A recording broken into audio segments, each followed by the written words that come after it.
అందరికీ నమస్కారం అండి. నేను ఈరోజు నవవిధ భక్తి అనే ఒక 9 రకాలైన భగవంతుడిని పూజించే విధానం గురించి మనం ఈరోజు మాట్లాడుకుందాం.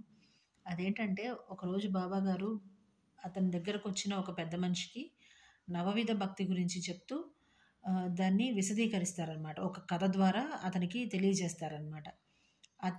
బాబాగారి దగ్గరికి ఒకప్పుడు ఒక వర్తకుడొస్తాడు. అతనితో వచ్చిన గుర్రము ఉంటుంది. అది ఆడగుర్రం అనమాట. అది గుర్రపు లద్దె వేస్తుందంట. అది 9 ఉండలుగా వేస్తుందంట. అది ఆ వర్తకుడు దాన్ని ఉత్తరీయము పైపంచ అంటాం కదా!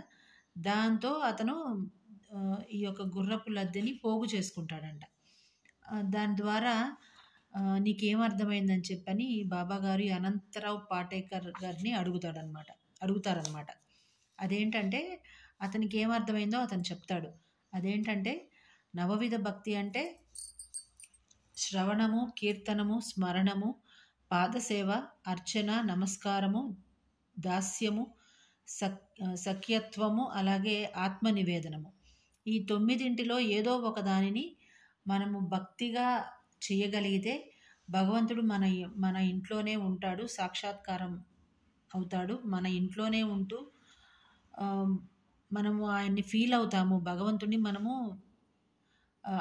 ఆయన మనతో పాటు ఉన్నాడు అనే ఒక దాన్ని ఫీల్ అవుతామని ఈ అనంతరావు పాటేకర్ అనే అతనికి ఆ కథ ద్వారా అర్థమైన విషయాన్ని అతను చెప్తాడనమాట. ఇక అతనికి అర్థమైన విషయం అతను చెప్పిన తర్వాత మరుసటి రోజు బాబాగారు అతన్ని అడుగుతారనమాట. మళ్ళీ అతను బాబాగారి దర్శనానికి వెళ్తాడు. వెళ్తే నీకేమర్థమైంది? ఆ 9 లద్దెల్ని పోగు చేశావా అని అడుగుతారు బాబాగారు. అడిగినప్పుడు బాబా నేను నిస్సహాయుణ్ణి, అలాగే ఎలాంటి ఒక జ్ఞానము లేని ఒక వ్యక్తిని, మీ దయా దాక్షిణ్యాలతో నాకు ఆ 9 నవవిధ భక్తుల్లో ఏదైనా ఒకదాన్ని నాకు అర్థమయ్యే విధంగా మీరు మీ పైన భక్తి పెరిగే విధంగా, మనశ్శాంతి కలిగే విధంగా నన్ను ఆశీర్వదించండి అని చెప్పేసని అతను బాబాగారిని వేడుకుంటాడు.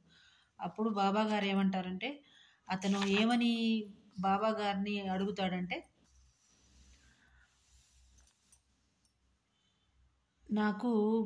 నేను పుస్తకాలు చదివినా కూడా జ్ఞానం లేని ఒక అజ్ఞానిని, అలాగే నాకు మనస్సుకి శాంతి లేదు అని అడుగుతాడనమాట. జ్ఞానము, శాంతి నీకు పొందుతావు నువ్వు అని బాబాగారు అతన్ని దీవిస్తారు. అతన్ని దీవించి పంపిస్తారు. ఈ రోజుకి ఇంతేనండి. అందరికీ అర్థమవుతుంది అనుకుంటాను. నచ్చితే కానీ లైక్ అండ్ షేర్ చేయండి. నమస్కారం.